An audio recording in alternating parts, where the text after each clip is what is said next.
We are at Bridge House in Ashmill. Property comes with its own bridge, which I'll show you in a minute.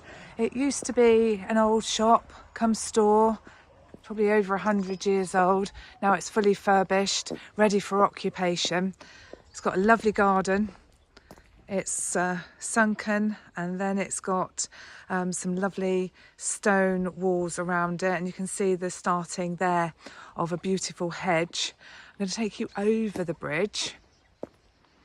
As you can see, you've got your electric hookup point, and you can see just over there there's a chalet, come office, come extra accommodation for people that come to stay. It's fantastic. There's a little bit more of the garden, and I'll show you the bridge from the other side in a moment. Here's the other side of the bridge, or below the bridge. Can you see any billy goat grass down there? There was some ducks earlier, and there's not many properties that have their own bridge. I would suggest that you watch this video and then... So, I'm on the inside now of Bridge House. It's looking spick and span. Imagine it with a lovely formal dining table or a family table, a nice round one maybe, and all your comfortable chairs. The kitchen is just off here. Simple but effective, I would say. Absolutely lovely. You've got some Bosch appliances in there. Nice simple tiled splashback. A view over the local farmhouses, lovely slate roofs there.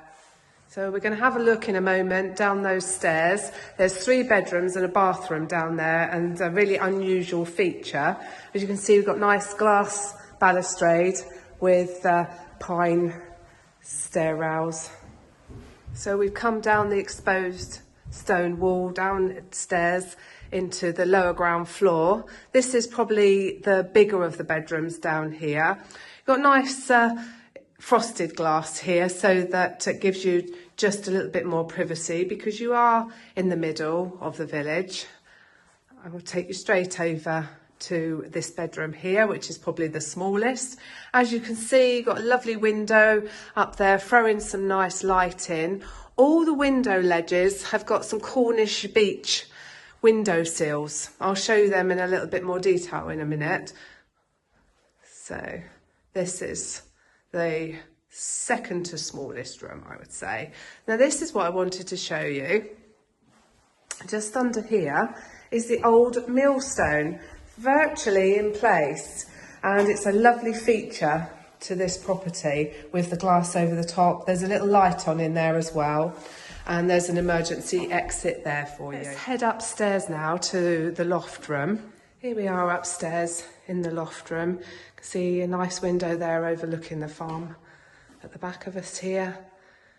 You can see there's plenty of room here. Those 2 Velux windows give you view of that garden with the bridge. You've got storage galore up here in the eaves, and also just up there at the top of the stairs. There is room for your bed. You've got the plug sockets there, and then go into a rather luxurious bathroom. Imagine having a bath in there. There's lovely space here, some really nice tiling, and again, just more storage space tucked away for your Christmas decorations and stuff like that. And then you've got that space there, which you could put a sideboardy type cupboard in to hold everything as well, or just leave it to give the illusion of the space.